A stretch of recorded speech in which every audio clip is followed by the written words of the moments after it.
Hey guys, super excited. This is the second day of spring, and with that, and this season of the year, we're going to talk about something really cool today, Lent. Okay, so if I were to sit down with you, like if you were at this table with me and you had your coffee, this is actually tea, I know you can't believe it, but you were to have your drink and we were to sit down and I was to ask you, hey, what's your experience with Lent? You might think back to like you had a Catholic friend growing up. They gave up meat and like ate fish on Fridays, gave up chocolate or other things during a certain time in the spring, and then it kind of ended around Easter. But what I really want to talk to you today is about what is Lent actually. I think the best way I've heard Lent described is a season called the bright sadness. Another way to say it is this time in the year where we take a moment, step back, and we begin to really prepare our hearts for Easter.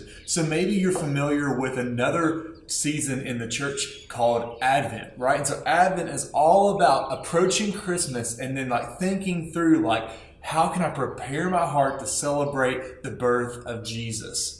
So Lent is this season where we're preparing our hearts. We're saying, hey, I know Easter's coming 6 weeks-ish from now, so let me make sure I don't miss it. Let me make sure I don't let it roll over me. Let me make sure I don't just arrive on Easter weekend celebrating with an egg hunt and then totally miss the point. Here's three reasons I think we should consider celebrating Lent. Reason one, spiritual disciplines help us do the same thing that physical disciplines do. So in the same way that I know that physical disciplines like eating right, exercising regularly, and getting an adequate amount of sleep help my body to be well, spiritual disciplines like reading the Bible daily, praying regularly, and meeting weekly with the body of Christ help me to take care of my spiritual body, my soul. Number two, for all my Protestant family out there, right? So this is all non-Catholic Christians, right? One of the things sometimes we don't emphasize as much is self-denial, right? Or like things like fasting, because to us it seems a little strange. But here's a good argument for it. If Jesus saw that it was important, then we should as well. And so self-denial actually does something opposite than what we think it would do.